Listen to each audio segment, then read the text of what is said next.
নমস্কার বন্ধুরা, ডলি রন্ধনশালায় সবাইকে স্বাগত। আর আজকে তোমাদের সাথে শেয়ার করব দারুণ একটা ভেটকি মাছের কাঁটার রেসিপি।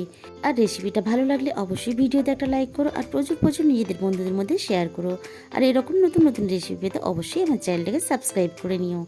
এখানে আমি ওলকপি নিয়েছি একটু ডুমো ডুমো করে বড় বড় করে কেটে, আর নিয়েছি মাংসর মতন বড় সাইজের আলু কেটে, আর নিয়েছি এখানে দেখো ভেটকি মাছের মাথা বা কাটা তোমরা যেটাই বলো।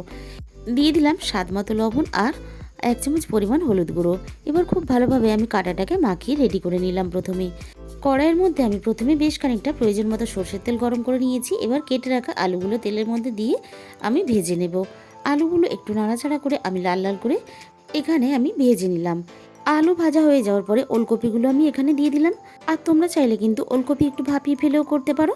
আর এখানে দিয়ে দিলাম স্বাদ মতো লবণ। এবারে আমি ওলকপিটা খুব ভালোভাবে আলুর সাথে নাড়াচাড়া করে ভেজে নেব। আমার ভাজা রেডি হয়ে গেছে। এবার আমি আলু আর ওলকপি তেলে থেকে তুলে নেব।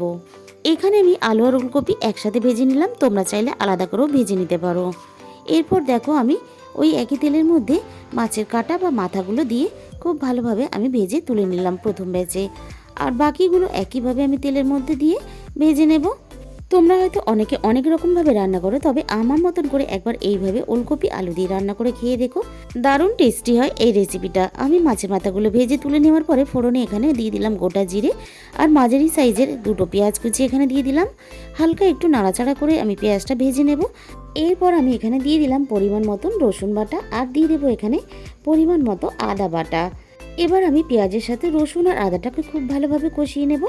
এরপর আমি এখানে দিয়ে দিলাম মাঝারি সাইজের একটা টমেটো কুচি আর দিয়ে দেবো তার সাথে স্বাদ মতো লবণ। সব কিছুর সাথে টমেটোটাকে আমি ভেজে একটু নরম করে নেব। এরপর দেখো দিয়ে দিলাম 1 চামচ পরিমাণ হলুদ গুঁড়ো আর দিয়ে দিলাম 1 চামচ ভর্তি করে ঝাল লঙ্কার গুঁড়ো আর দিয়ে দিলাম এখানে 1 চামচ ভর্তি করে ধনে গুঁড়ো আর দিয়ে দিলাম হাফ চামচের একটু বেশি জিরের গুঁড়ো আর কালারের জন্য কাশ্মীরি লঙ্কার গুঁড়ো। আর মশলাটা যাতে পুড়ে না যায় তার জন্য সামান্য পরিমাণ জল ব্যবহার করলাম। এবার মশলাটা খুব ভালোভাবে আমি কষিয়ে নেব। মশলা এখানে যত কষানো হবে ততই কিন্তু তরকারির টেস্টটা অনেক বেশি বেড়ে যাবে। মশলা থেকে যখন তেল ছাড়তে শুরু করে দিয়েছে তখন কিন্তু আমি এখানে ভেজে রাখা আলু আর কপিটা দিয়ে দিলাম। এবার মশলার সাথে আবারও আমি আলু কপিটা খুব ভালোভাবে কষিয়ে নেব। ভালোভাবে কষিয়ে নেওয়ার পরে আমি প্রয়োজন মতন পরিমাণ মতন সিদ্ধ হওয়ার জন্য জল দিয়ে দিলাম। এভাবে মাছের কাঁটা রান্না করলে মাংসর স্বাদকে কিন্তু এখানে হার মানিয়ে দেবে। এবারে আমি সিদ্ধ হওয়ার জন্য ঢাকা দিয়ে দিলাম। ওলকপি আর আলু খুব ভালোভাবে আমার এখানে সিদ্ধ হয়ে গেছে। এবারে ভেজে রাখা মাছের কাঁটাগুলো আমি দিয়ে আরও মিনিট 5 এখানে ফুটতে দেব।